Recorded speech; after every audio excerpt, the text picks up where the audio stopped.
आज हम हेलो बच्चों, आज हम बात करेंगे कि किसी भी संख्या का इंडेक्स यानी पावर शून्य हो तो 1 के बराबर क्यों हो जाता है। किसी भी संख्या यानी index of any real number equal to 0 then value will be 1। Y value will be 1 मतलब किसी भी संख्या या किसी भी रियल नंबर या किसी भी समीकरण या किसी भी इक्वेशन पे पावर अगर शून्य हो तो वो 1 के बराबर क्यों हो जाता है।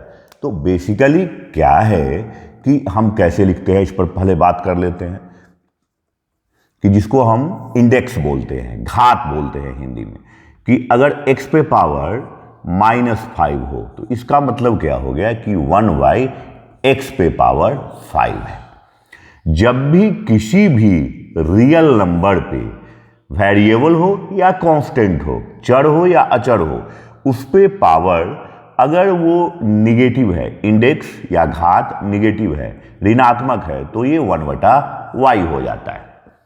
तो सवाल क्या आया? सवाल ये बनता है कि y index of any real number equal to 0 then value will be 1। यानी किसी भी वास्तविक संख्या पर पावर अगर उसका घात अगर शून्य है तो 1 के बराबर हो जाता है। तो शून्य का मतलब क्या होता है? शून्य का मतलब होता है जब दो बराबर संख्या को घटाया जाए तो वो शून्य के बराबर हो जाता है। यानी x पे पावर 5 हो या x पे पावर 100 हो या x पे पावर 3 हो, कोई भी दो बराबर संख्या को जब हम घटाते हैं तो वो शून्य के बराबर हो जाता है। इसको क्या लिख सकते हैं? ये सभी मान बराबर होंगे तो x पे पावर 5 इंटू x पे पावर -5। जब बेस सेम हो, आधार सेम हो, तो दोनों में एडिशन होता है। x पे पावर 100 इंटू x पे पावर -100 और ये क्या हो गया? x पे पावर 3 इंटू x पे पावर -3। अब देखो बेटा, x पे पावर 5 क्या है? अब इसको तो लिखा, ये हो गया x पे पावर -5। इसका मतलब हो गया कि 1/x पे पावर 5। और अगर x पे पावर -100 है तो ये भी हो जाएगा 1/x पे पावर 100।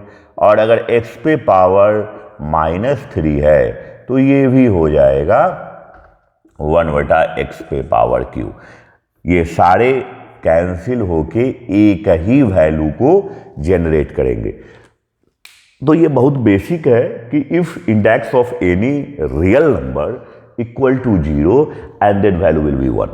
हमेशा याद रखें, किसी भी वास्तविक संख्या का घात अगर शून्य है तो वो जो समीकरण हो, चर संख्या हो, यानी कोई भी रियल वेरिएबल या कांस्टेंट हो, तो उसका मान क्या हो जाता है? 1 के बराबर हो जाता है। खास करके मैंने देखा है क्या बच्चे इसमें बहुत मिस्टेक करते हैं, और फिजिक्स में यूनिट एंड डायमेंशन में जहाँ m पे पावर 0 तो बच्चे पूछते हैं तो वहाँ पे वो कंफ्यूज रहते हैं।